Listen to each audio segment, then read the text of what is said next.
Musk line में booking करने के लिए सबसे पहले हम मस्क की वेबसाइट में आ जाएंगे। वेबसाइट में आने के बाद इस प्रकार से आपको होम पेज दिखाई देगा। तो सबसे पहले आपको लॉगिन करना होगा। तो यहाँ पे हम अकाउंट में क्लिक करेंगे। अब अगर आप फर्स्ट टाइम आए हैं तो यहाँ से आप अपने आप को रजिस्टर कर सकते हैं। हमारी आईडी पहले से बनी हुई है तो हम सीधे लॉगिन करेंगे। लॉगिन करने के बाद इस प्रकार से दिखाई देगा जो भी आपके आउटस्टैंडिंग टास्क हैं, आपके जो शिपमेंट हैं वो यहाँ पे इस प्रकार से दिखाई देगा। तो अभी हमको बुकिंग करना है तो बुकिंग के लिए हम न्यू बुकिंग से जा सकते हैं। और अगर प्राइस नहीं पता है तो सबसे पहले आप प्राइस चेक करिए। तो हम प्राइस से आपको बताते हैं। तो सबसे पहले हम प्राइस में क्लिक कर देंगे और नीचे यहाँ पे देखिए ओशियन एंड मस्क स्पॉट का ऑप्शन, तो इंस्टेंट प्राइस में हम क्लिक करेंगे। प्राइस के ऊपर हमारी डिटेल वीडियो ऑलरेडी बनी हुई है तो आप देख के और रेट कैसे चेक करना है, उस पे किन बातों का ध्यान रखना है वो आप जान सकते हैं। तो सबसे पहले आपको कहां से बुकिंग लेनी है वो पता होना चाहिए।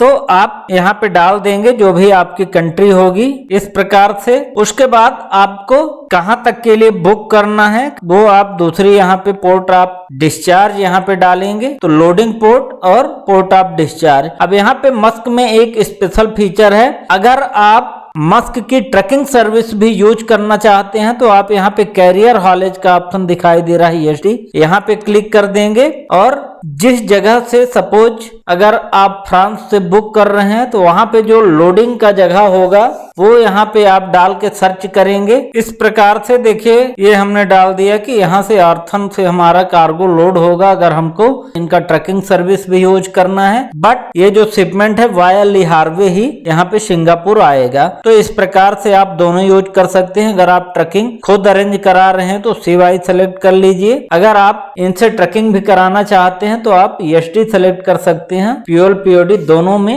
अवेलेबल है। उसके लिए आपको उस जगह का नाम डालना पड़ेगा जहां पे आपको ट्रैकिंग करानी है। अब ये दोनों इंफॉर्मेशन डालने के बाद यहाँ पे आप कमोडिटी डालेंगे। कमोडिटी डालने के बाद अगर आप अपना खुद का कंटेनर आपका है या SOC कंटेनर है तो यहाँ पे आप टिक करेंगे, नहीं तो छोड़ देंगे। अब नीचे आएंगे तो यहाँ पे आप कंटेनर का साइज सेलेक्ट करेंगे। तो जो भी आपका 2040 रिफर जो भी कंटेनर है वो सेलेक्ट कर लेंगे। इधर आप क्वांटिटी सेलेक्ट कर लेंगे, इधर आप कार्गो वेट डाल देंगे जो भी कार्गो वेट आपका होगा। अब अगर आप इनके ट्रैकिंग सर्विस भी यूज कर रहे हैं तो कार्गो वेट आप करेक्ट डालिए, नहीं तो प्राइस में वेरिएशन आ जाएगा और आपको नुकसान हो सकता है। इसके बाद एक्सपेक्टेड डिपार्चर डेट यहाँ पे आपको डालना है। कब आप चाहते हैं कि आपका शिपमेंट वहां से डिपार्च हो तो आप एक डेट यहाँ पे सेलेक्ट कर लेंगे और सर्च करेंगे। देखिए जैसे ही सर्च करेंगे तो इस प्रकार से हमको दिखाई देगा कि रेट क्या है। और नीचे आएंगे तो यहाँ पे आपको टर्म्स कंडीशन दिखाई देगी। वेसल का यहाँ पे डिटेल दिखाई देगा, कब कट ऑफ टाइम है, डिपार्चर क्या है, वेसल का नेम जो भी होगा। उसके बाद आप नीचे आएंगे तो यहाँ पे आपको दिखाई देगा कि अगर आप बुकिंग कमेंट करेंगे तो कितना चार्जेज लगेगा, कैंसिलेशन में कितना चार्ज लगेगा, कंपनसेशन कितना मिलेगा। तो ये सारी चीजें यहाँ पे आपको मिल जाती हैं। यहाँ पे डिटेंशन मिल जाता है जिसकी हमने ऑलरेडी डिटेल वीडियो बना दिया है। अब यहाँ पे आप एक बार प्राइस को ब्रेक डाउन करके चेक कर लेंगे। अगर सारी आपकी प्राइस सही है तो यहाँ से आप बुक करेंगे। देखिए जैसे ही हम बुक में क्लिक करेंगे तो बुकिंग के पेज में आ जाएंगे। अब हमारे ये जो 5 स्टेप से बुकिंग हमारी कंप्लीट होगी तो ये पांचों स्टेप बारी बारी से हम कंप्लीट कर लेंगे। तो हमने रेट जो चेक किया है तो फ्यूल POD ऑलरेडी सेलेक्ट है। उसके बाद नीचे कंटेनर भी सेलेक्ट है तो हम सीधे नीचे आ जाएंगे। अब यहाँ पे जो मेन इंपॉर्टेंट चीज है आपको सेलेक्ट करना है। ये थोड़ा कंट्री टू कंट्री डिफर करता है। तो अब यहाँ पे आपको सेलेक्ट करना है कि प्राइस ऑनर कौन है, यानी कौन फ्रेट का पेमेंट करेगा। तो अगर आप खुद प्राइस ऑनर हैं तो यहाँ पे I am the price honour डाल देंगे तो आपकी कंपनी का यहाँ पे नाम आ जाएगा। अगर आप खुद प्राइस ऑनर नहीं है, कोई दूसरा पेमेंट करने वाला है तो यहाँ पे जाके आप यहाँ पे सेलेक्ट कर लेंगे तो आपको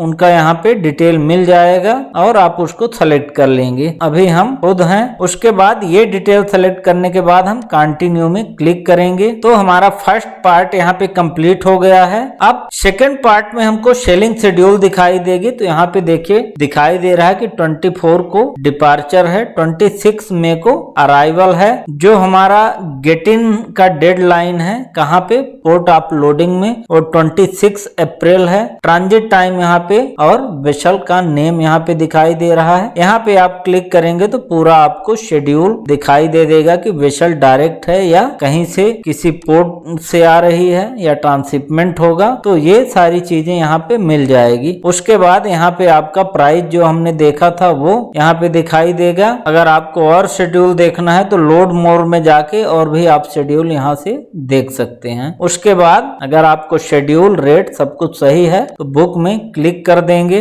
अब हमारे 2 ऑप्शन कंप्लीट हो गए हैं, 2 स्टेप कंप्लीट हो गए हैं। तीसरे स्टेप में यहाँ पे देखिए इनके कुछ एडिशनल सर्विसेज हैं। अगर वो आप लेना चाहते हैं तो यहाँ से ऐड कर सकते हैं। फ्री टाइम एक्सटेंड कराना है या इनका कोई और स्पेशल सर्विस लेना है आपको, इस प्रकार से प्रीमियम क्वालिटी कंटेनर अगर आपको चाहिए तो वो यहाँ से ऐड कर सकते हैं। और अगर आपको इनका वैल्यू प्रोटेक्ट यूज करना है, अगर आप कवर लेना चाहते हैं तो यहाँ पे सेलेक्ट कर देंगे। जो भी आप जितने अमाउंट का कवर लेना चाहते हैं वो ऐड कर सकते हैं। तो ये सारे ऑप्शन आपको यहाँ पे मिल सकते हैं। तो अगर आपको कोई ऑप्शन चाहिए तो आप ऐड कर लीजिए, नहीं तो हम कंटिन्यू में क्लिक करेंगे। उसके बाद एडिशनल डिटेल, अब यहाँ पे हमने एसडी सेलेक्ट किया है, यानी हमको ट्रैकिंग भी इनसे करानी है। तो कब आपका कार्गो सप्लायर लोड करेगा वो डेट यहाँ पे आपको डालनी पड़ेगी। तो आप सप्लायर से डेट पूछ के डेट और टाइम दोनों आप यहाँ पे डाल देंगे इस प्रकार से। उसके बाद आप यहाँ पे ऐड न्यू एड्रेस करेंगे और यहाँ पे आप पूरा एड्रेस, लोडिंग प्लेस का पूरा यहाँ पे नेम, पूरा address, street name, zip code के साथ डाल देंगे। अब ये जो एड्रेस है, जो ये सिटी है, इसी के अंदर का होना चाहिए, नहीं तो आपको चार्जेस ज्यादा लग सकते हैं। तो यहाँ से आप ऐड कर देंगे। उसके बाद लोड रेफरेंस ऑप्शनल है, डालना चाहते हैं डाल दीजिए। कोई आप इंस्ट्रक्शन देना चाहते हैं ट्रैकिंग का तो यहाँ पे डाल सकते हैं। उसके बाद यहाँ पे देखिए पार्टीज है, बुकिंग पार्टी, यहाँ पे आपकी कंपनी का नाम आ जाएगा। उसके अलावा यहाँ पे एक चीज सेलेक्ट आपको करना पड़ेगा, कस्टम ब्रोकर। अब ये हर कंट्री पे जरूरी नहीं होता, तो ये कंट्री टू कंट्री वेरी करता है। अभी हम फ्रांस में कर रहे हैं तो यहाँ से हमको ऐड करना पड़ेगा। और दूसरे कंट्री से सपोज हम सिंगापुर से करते तो बिना इसके भी आपकी बुकिंग हो जाती है। तो इस प्रकार आप सर्च कर लेंगे, आप कंपनी का नाम डाल देंगे जो कस्टम का ब्रोकर होगा और कंट्री डाल देंगे और सर्च करेंगे तो इस प्रकार से आ जाएगा। तो इसको आप यहाँ से आप सेलेक्ट कर लेंगे। उसके बाद आप रिव्यू बुकिंग में क्लिक करेंगे। तो इस प्रकार से आपने जो डिटेल डाला है वो सारी डिटेल इस प्रकार से आ जाएगी। प्राइस आपका दिखाई देगा, टर्म्स कंडीशन को एक्सेप्ट करेंगे और बुकिंग को सबमिट कर देंगे। हमको एक बुकिंग रेफरेंस नंबर मिल जाएगा। अब बुकिंग सबमिट करने के बाद एक बार फिर से आप मस्क में आएंगे और मैनेज के अंदर आप एक्सपोर्ट ओवरव्यू में जाएंगे। अब यहाँ पे जो भी आपके शिपमेंट होंगे उनकी डिटेल आपको दिखाई देगी। बुकिंग सबमिट करने के बाद वो अनकंफर्म्ड बुकिंग के अंदर चली जाती है। तो इस प्रकार से आपका यहाँ पे बुकिंग नंबर और बाकी डिटेल दिखाई देगा यहाँ पे। और बुकिंग कंफर्म होने के बाद आपको मेल में बुकिंग की PDF कॉपी भेज दी जाती है। अगर वर्किंग टाइम में आप बुकिंग अप्लाई करते हैं तो आपकी बुकिंग मोस्ट प्रोबेबली अगर अवेलेबल होता है तो इंस्टेंट अप्रूव हो जाती है। और अगर वर्किंग आवर के बाद में आप बुकिंग के लिए अप्लाई करते हैं तो टाइम लगता है, क्योंकि जब आपकी जो कंपनी है वहां का ऑफिस जब ओपन होता है तो वहां से और जिस कंट्री से आप बुक कर रहे हैं वहां से दोनों जगह से अप्रूव होता है, उसके बाद ही बुकिंग रिलीज होती है। तो इस प्रकार से आप मस्क लाइन में ऑनलाइन बुकिंग कर सकते हैं, आपको इंस्टेंट बुकिंग मिल जाएगी। होप वीडियो पसंद आई होगी। पहली बार आए हैं तो चैनल को सब्सक्राइब कर लें और मिलते हैं नेक्स्ट वीडियो के साथ। तब तक के लिए धन्यवाद।